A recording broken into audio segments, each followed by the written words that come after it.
turn me up, turn me up, turn me up, oh yeah. What goes up, it must come down, I ain't gon' tell you twice. I done turned this shit around, I had to sacrifice. All I wanna do is live, baby. I'ma go flex my eyes. All I wanna do is live, baby.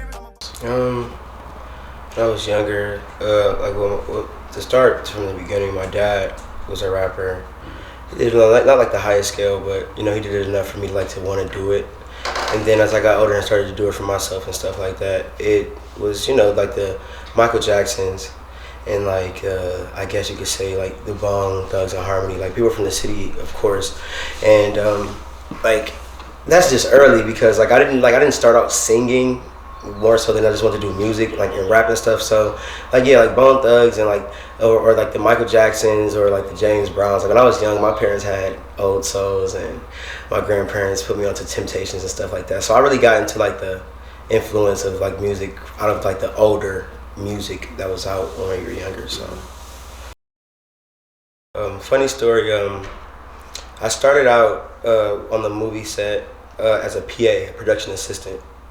Family friend of mine actually was one of the assistant casting directors. Very cool to my mom and everything, and she was like, "Yeah, I have an opportunity. Not saying you're gonna be on camera, but you would be up close and personal, and it's a good opportunity to meet folk and get into the business of the film industry and just to meet a lot of cool people." And with that being said, it's I guess being a production assistant, this was my first time doing it. So for the first month or two, I was a production assistant, got to meet all the actors, got to do this, got to do that, be up and close and personal. And then I had 3 more days left on my schedule, and she hit me up the morning I was supposed to come in. I was like, "You mind being in the movie?" I was like, "I'm an artist. I act just as much as I make music." You know what I mean? So she was like, I was like, "Yeah, of course I don't mind." Not thinking out of 400 actors I was gonna be in the scene or on the big screen or they were even gonna catch my face in it, but I was just honored to do it. And here we are almost a year later, and seeing the movie, I was like, that's me. Oh man, Tom and Jerry is one of my favorite shows of all time. I just love animation. I love cartoons. Tom and Jerry, Family Guy. And it's not basically for a child per se, but growing up, Family Guy, I just love the humor. I'm a very humorous person. I always tell people, my friends and my family, if not music, then comedy. You know what I mean? So growing up, I'm just very a cartoon-oriented person. SpongeBob, of course. And as far as regular shows, I just like stuff the ridiculousnesses and the iCarly's, Drake and Josh. It's just modern day TV for our generation, but I just like comedy, man. I like to laugh. So a lot of my interest in film and TV growing up was just either cartoons or something similar. Curly Chuck is not only is he a business partner of mine, been making music with him for over 10 years. But in that time, we've been the bestest friends. He's one of my brothers. Blood couldn't make us any closer. Shout out to Curly Chuck.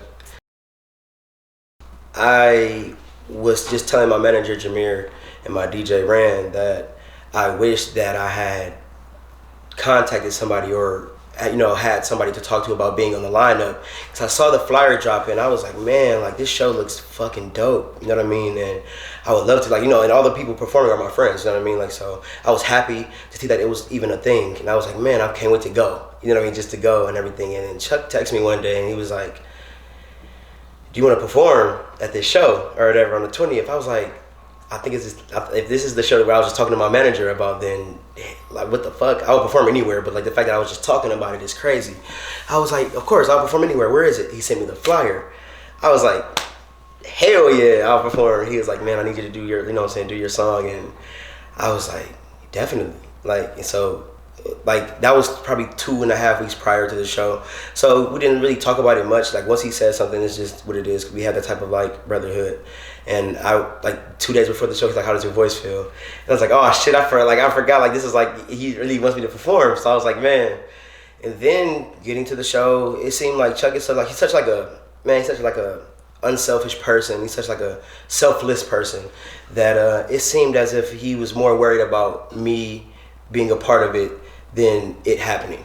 You know what I mean? And I can't thank him enough for it, because when I got there, he just made sure everything was fine. He made sure the DJ had my music. And when I got there, it was almost like everybody knew I was performing except for me until it was real in reality.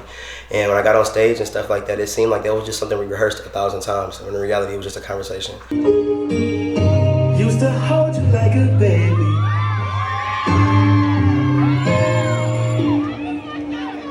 Even though we both seem crazy, I still love you. Go ahead, boy. And every time that I close my eyes, I see you smile. So I wasn't a part of the lineup originally. I didn't even know Will personally until the show. I didn't know me personally until the show. I literally met these people afterward, and then like talking to them, they was like, "Yeah, man, like we need you to be part of like more stuff." And I was like, "Man, it's literally who you know." You know what I mean? And I'm just grateful for the like connections and stuff and the sources I have, because without Chuck, I wouldn't have performed. Mm-hmm. So everything. Being a product of your environment, it's a saying, and it gets watered down because it's just such a saying to people now. But for me to have like the passion that I have, I feel like Cleveland is like a replica of the passion. Like I get it from the city I'm from. Not everybody's from the same area, but Cleveland is so broad. Northeast Ohio in general. It means a lot to me because everything that I've learned about, you know, just everyday life, as if not my parents, then the city has taught me. And especially being in the music scene, Cleveland is not, I'm not saying it's like the worst city to like come out of, but it's just so hard because Cleveland is like, it just has like such a bad rep in the new generation. And in reality, people don't even realize this was the place to be in the 80s, 70s. So, you know what I mean? Like, and I just take that to heart because Cleveland is a beautiful place and it's home. You know what I mean? I can go on vacation. I've lived in Miami before. I did this, did that, but it's nothing like home. You know what I mean? So I take that to the grave, and Cleveland means everything because I feel like, regardless of who personally is proud of me, it seems like when I do something and it's like, you know, gratified or like it's known, it's like the city has some type of like proudness to it. And I like to put that in the air from the city I've grown up in my whole life. You know what I mean? So Cleveland means everything, and it always will. I'll never get too big for my city, if that makes sense. Drake, first and foremost, that's my favorite artist. He's like my favorite person that I don't know. If that makes sense. Don't know never met him, know anything about him, but he's like my favorite person. I just like how he handles himself in the industry. From my POV. Drake, also say The Weeknd. Party Next Door. I'm very, very like infatuated with like the whole like Canadian movement, the sound. Even Justin Bieber has like always been one of my, because it's not like such like a favoritism thing of like that and Drake and The Weeknd. I just literally have like a certain niche in my heart for that type of music, and a lot of my music is like, I guess, like woven from their sound. It's like, you know, I take like what I can out of the favorite people that I listen to, and I just try to implement it into my everyday style. And I guess like when people ask me like, who do you want to make music with? Like, it sounds like a stretch, but like not really.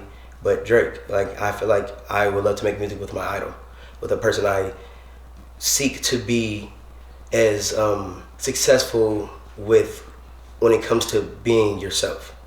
So Drake. But as far as like rappers and stuff like that, because I do rap as well, but like as far as like that type of like lane, I've always wanted to make music with people like Young Thug, because he seems like he could do everything, and I love Young Thug. And even people Future, like those are dream collaborations, because these are people that I literally listen to their songs and I sing over them with different lyrics and stuff like that. Man, like I know I could be on this song, or I'll make a song like, man, I can hear Future on this song, you know. So that's just to name a few, but Drake is my dream feature. Mm-hmm. It doesn't matter if he's rapping or singing, I would love to have a Drake feature. The motivation comes from more so like things deeper than the music. I want to be successful, but like if you could tell me that I could make a song that'll make me successful and make me wealthy for the rest of my life, and I couldn't make music ever again, if I could take care of my family with that wealth, then so be it. I could sacrifice my passion for my family's happiness, and I guess that's enough motivation for me. That's enough what keeps me going. Everybody might say something else, like I came from the bottom, came from nothing, and that's not more so the case for me. It's more so that I want to return the favor when it comes to how my family has handled my upbringing, and just to be able to give everybody I love everything they ever wanted, to make them happy and comfortable and set them up for success and have their offspring have success. Like, that's what keeps me going. The people that I'm around who doesn't even have kids, but their grandchildren. You know what I mean? I think so deep about everything. So when people say like, oh, like what motivates you? I want my friends' grandchildren to be successful.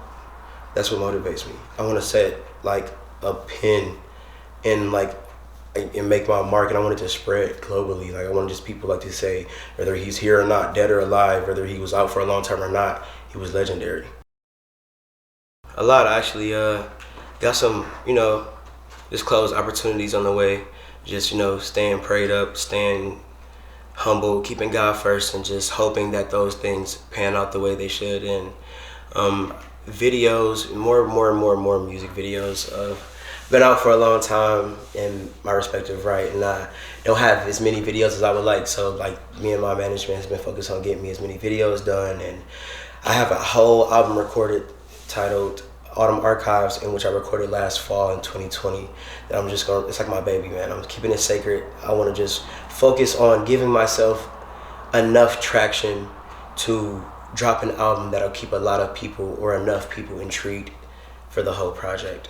Only gonna be between 8 and 10 songs, but I guess what's next for me is to just like keep the snowball getting bigger down the hill. You know, I don't want it to get too hot and I start to melt. So I'm just trying to keep everything cool, calm, collected, and just keep myself busy. But what's next is a whole lot of just content. Shows are starting to, you know, like I said, pick back up. So this will be my show for Little Cray that I'm opening up for Cray's birthday. It's actually called Cray Day. Shout out to Will Ware. I think that's like an implement of like what I've been trying to, you know, set in stone with myself this year, is just let people see me, you know, put a face to the case, and just keep dropping music, whether it be videos, content, interviews, like with my boy. You know, just a lot of content. You will be seeing a lot of me this year, and that's what's next. Seeing a lot of me, seeing a lot of the hard work I've been putting in, and you know, I'm just not holding back anything. Whether I feel like this about it or that about it, you will see it.